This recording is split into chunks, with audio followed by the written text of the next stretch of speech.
case of the sports reporter found dead in his hotel room during the Super Bowl. A New Orleans woman police say was using the victim's credit card was previously arrested 3 years ago in a similar case in which a victim was drugged and robbed.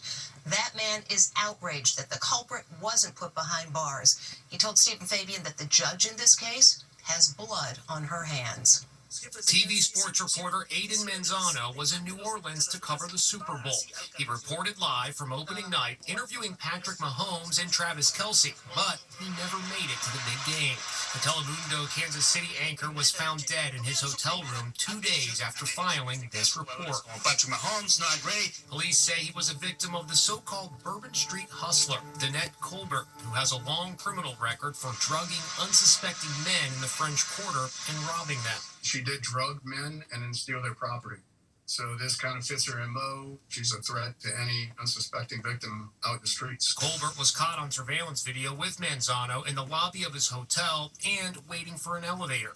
His body was discovered in his room the next day. She has not been charged with his murder, as police are awaiting a toxicology report. She is being held on other charges. 52-year-old David Butler says he was one of her victims in 2021. After a drink with her in the French Quarter, he felt woozy. She ushered me over to this black Suburban, and that's the last thing I remember until the next evening. When he regained consciousness nearly 24 hours later, his Apple Watch, phone, and credit cards were missing, and $85,000 in cryptocurrency have been taken from his account. Colbert was convicted but sentenced to 5 years probation. Furious at what he considered a light sentence, Butler wrote the judge with this warning: if someone dies due to her actions in the future, their blood will undeniably be on the hands of those who allowed her to escape real accountability.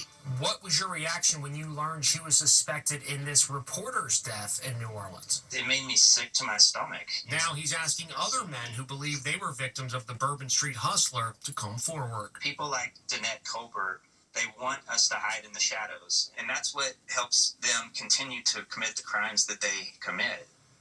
Tragically, the Telemundo reporter's wife was killed in a traffic accident less than a year ago. That leaves the couple's 2-year-old daughter now an orphan. On a much brighter note,